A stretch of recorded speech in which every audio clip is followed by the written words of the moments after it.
ಒಂದು 6,000 ಎಕರೆಯಷ್ಟು ಜಾಸ್ತಿ ಭೂಮಿ ಕೊಟ್ಟಿದ್ದು. ಏನೆಲ್ಲ ಕಷ್ಟ ಆಯಿತು ಸರ್ ಈ ಒಂದು ಹೋರಾಟ ಸಂದರ್ಭ?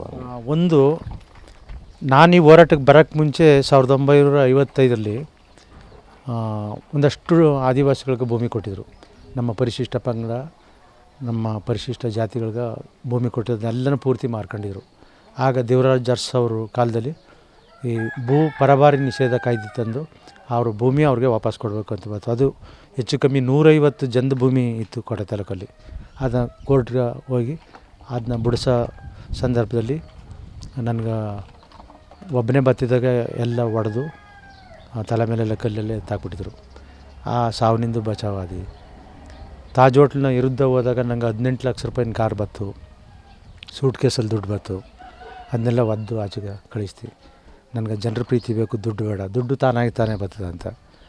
ಹೀಗಾಗಿ ನಾನು ಮಾಡ್ತಾ ಏನೋ ಒಂದು ಕೆಲಸ ಮಾಡ್ತೀನಿ, ಒಳ್ಳೆ ಕೆಲಸ ಮಾಡ್ತೀನಿ, ನನಗೆ ಖುಷಿಯಾಗೋದು.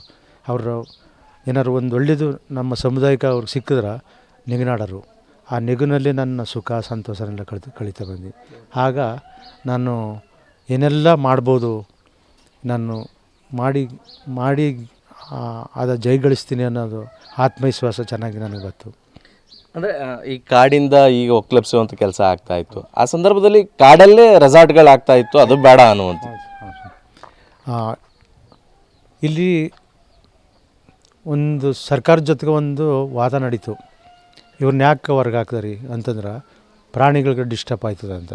ಹಾಗಾದ್ರೆ ಈ ಜಂಗಲ್ ಲಾಡ್ಜ್ಗಳೆಲ್ಲ ಕಟ್ಟಿ ನೀವು ಅವ್ರಿಗೆ ಕಾಡು ನೋಡೋಕೆ, ಪ್ರಾಣಿ ನೋಡೋಕೆ ನೂರಾರು ಬೈಕ್ಗಳು ಬತ್ತಲ್ಲ, ಅದು ಡಿಸ್ಟರ್ಬ್ ಆಗಲ್ವ ಅಂತ. ಅದು ಸರ್ಕಾರಕ್ಕೆ ಸೇರಿದ್ದು. ಅದು ಸರ್ಕಾರ ಸ್ವತಃ ನಾವು ಏನು ಬೇಕಾದ್ರೂ ಮಾಡೋದು, ನಾವು ಸರ್ಕಾರದವರು ಅನ್ನೋಕ್ಕೆ ಸರ್ವ್ ಮಾಡಿದ್ರು. ಆಗಲೇ ನಾನು ಈ ನಿರಂತರ ಹೋರಾಟ ರಾಜ್ಯದಂತ ತಗೊಂಡಿದ್ದು. ಫಾರೆಸ್ಟ್ ರೈಟ್ಸ್ ಆ್ಯಕ್ಟು ಅವ್ರಿಗೇನು ಹಕ್ಕದ ಅರಣ್ಯದ ಮೇಲೆ ಹಕ್ಕು ಕೊಡಬೇಕು ಅಂತ ಹೋರಾಟ ಸರ್ವ್ ಮಾಡಿದ್ರು. ಅದು ನಾನು ಅದರಲ್ಲಿ ಜಯ ಗಳಿಸ್ತೀವಿ, ಹೈಕೋರ್ಟಲ್ಲಿ ಜಯ ಗಳಿಸ್ತೀವಿ. ಮತ್ತು ಎಲ್ಲ ಜನಪ್ರತಿನಿಧಿಗಳು ನನ್ನ ಮಾತಿಗೆ ಬೆಲೆ ಕೊಟ್ಟರು. ಮಾಧ್ಯಮದವರು ಹೆಚ್ಚೆಚ್ಚಿಗೆ ಸಮಸ್ಯೆಗಳು ಬರೆದ್ರು. ಹಸುವಿನಿಂದ ಸತ್ತರು.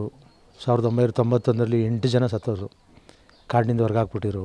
ಗೆಡ್ಡೆ ಗೆಣಸ್ಗೆ ಹೋದರು, 8-9 ಜನದ ಮೇಲೆ ಕೇಸ್ ಹಾಕಿದ್ರು, ನೀವು ಕಾಡಿಗೆ ಬಂದಿದ್ದು ತಪ್ಪು ಅಂತ. ಈ ಕಡೆ ಊರಿನಲ್ಲಿ ನಿಮ್ಮ ಕೈಲ್ಲ ಇವ್ರ ಮೇಲೆ ಸಾಲ ಕೊಡೋಕೆ ಹಸ್ಕೊಂಡಿದ್ದು.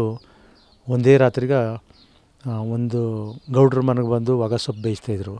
ಅಲ್ಲಿ ಒಂದಿಬ್ಬರು ಹುಡುಗರು ಬಂದು ಸೌದ ಸೀಳಿ ನಿಮ್ಗೆ ಕೂಲಿ ಕೊಡ್ತೀವಿ ಅಂದರು. ಇವರು ಹಸ್ಕೊಂಡಿದ್ದವರು ಆಗಲಿಲ್ಲ. ಆಗ ಮಳ್ಳಿಗಷ್ಟು ಹುಳ್ಳಿಕಾಳು ಇಸ್ಕೊಂಡು ಮನೆ ಮೇಲೆ ಒಂದು ಕುಂಬಳಕಾಯಿ ತಗೋಗಿ ಬೇಯಿಸ್ಬಿಟ್ಟು ಎಲ್ಲವನ್ನೊಂಚೂರು ಹಂಚ್ಕೊ ತಿಂದರು. ಸಂಕಟ ಕಂಡಾಗಾಗಿ ಒಂದು ರಾತ್ರಿಗೆ 8 ಜನ ಸತ್ತರು. ಅದು ದೊಡ್ಡ ಸುದ್ದಿ ಮಾಡಿದ್ರು. ಆದರೆ ಸಿಕ್ಕಿದ್ದು ಅವ್ರಿಗೆ ಒಂದು ಮನ, ಒಂದು ರೋಡು, ಒಂದು ಅಂಗನವಾಡಿ. ಇನ್ನೂ ಅವ್ರ ಬದುಕು ಇನ್ನೂ ಹಸನಾಗಿಲ್ಲ. ಇನ್ನೂ ಹಂಗೆ ಅವರ ಇನ್ನೂ ಹೋರಾಟ ಬೇಕು ಇನ್ನೂ ಮಾಡಬೇಕಾಗದ.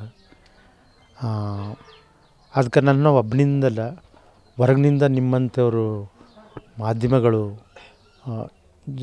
ಜನಪರ ಸಂಘಟನೆಗಳು, ಈ ಸಮುದಾಯಕ್ಕೆ, ಕೆಳ ಸಮುದಾಯಕ್ಕೆ ನ್ಯಾಯ ಏನು ಸಿಗಬೇಕು ಅಂತಾರೆ, ಇವರೆಲ್ಲ ಬೆಂಬಲ ಕೊಟ್ಟರೆ ಖಂಡಿತ ಅದು ಸಾಧನೆ ಮಾಡ್ಬೋದು ಸರ್. ನನ್ನೊಬ್ಬನಿಂದ ಏನಾಗಲ್ಲ ಸರ್. ನೀವು ಶಿಕ್ಷಣ ಇಲ್ಲದೆ ಇಷ್ಟೊಂದು ಹೋರಾಟಗಳನ್ನು ಮಾಡಿದ್ರಿ, ಇಷ್ಟೆಲ್ಲ ಇದು ನಿಜಕ್ಕೂ ಕೂಡ ಬುಡಕಟ್ಟು ಸಮುದಾಯಕ್ಕೆ ಶಿಕ್ಷಣ ಸಿಕ್ಕಿದ್ರೆ ನ್ಯಾಯ ಸಿಕ್ಕೋದು ಅಂತ ಅವ್ರ ಹಕ್ಕನ್ನು ಪಡ್ಕೊಳ್ಳೋದಕ್ಕೆ ಸುಲಭ ಆಗುತ್ತೆ ಅಂತ ಅನ್ಸಲ್ವಾ? ಹೌದು ಸರ್. ಈಗ ನಾನು ಕೆಲಸ ಮಾಡೋಕ್ಕೆ ಸರ್ವ್ ಮಾಡಿದಾಗ 7ನೇ ಕ್ಲಾಸ್ ಓದೋರು ಸಿಗ್ತಿದ್ದಿಲ್ಲ.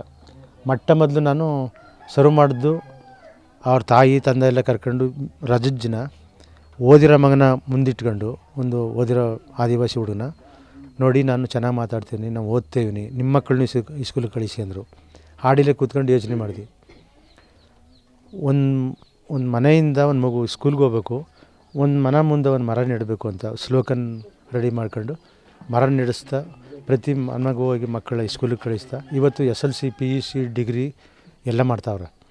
ಆಗ ಈಗ ಅವರು ಉದ್ಯೋಗ ಸಿಗಬೇಕು ಅಂತ ಪರದಾಡ್ತಾವ್ರೆ. ಅವ್ರಿಗೆ ಉದ್ಯೋಗ ಸಿಗಬೇಕು, ಓದಬೇಕು, ಒಳ್ಳೆ ಎಜುಕೇಷನ್ ಸಿಗಬೇಕು, ಉದ್ಯೋಗ ಸಿಗಬೇಕು, ಅವ್ರ ಬದುಕಿನಲ್ಲಿ ಹೊಸ ಬೆಳಕು ಬರಬೇಕು ಅನ್ನೋದು ನನ್ನ ಆಸೆ.